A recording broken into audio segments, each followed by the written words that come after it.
Wat is sonde? Kan 'n mens sonde sien? Kan 'n mens dit hoor?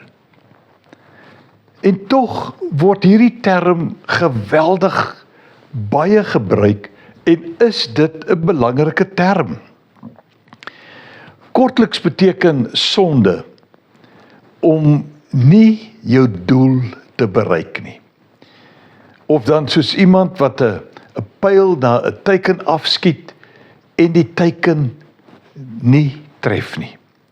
Dit is wat sonde of om te sondig eintlik beteken.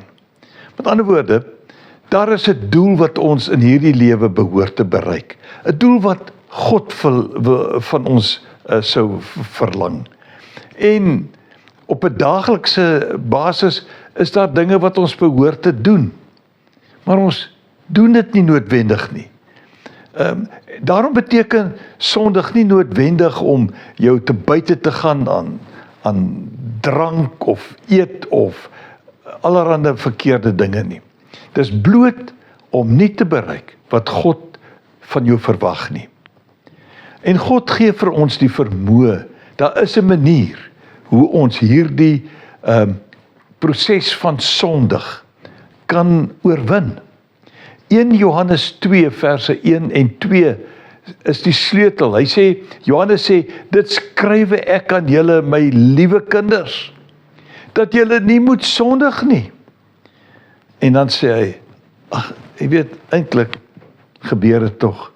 En as een van ons sondig, ons het Jesus Christus die regverdige as ons voorspraak by die Vader. Hy is die versoening vir ons sondes. En nie net vir ons sondes nie, maar ook vir die van die hele wêreld.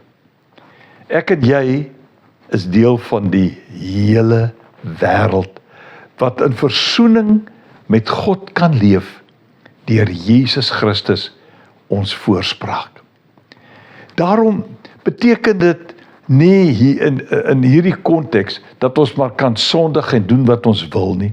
Want dit is bitter moeilik as jy Christus volg om sy opdragte bloot te ignoreer en te maak wat jy wil, om dan te sondig. En dit is nie wat ons moet doen nie.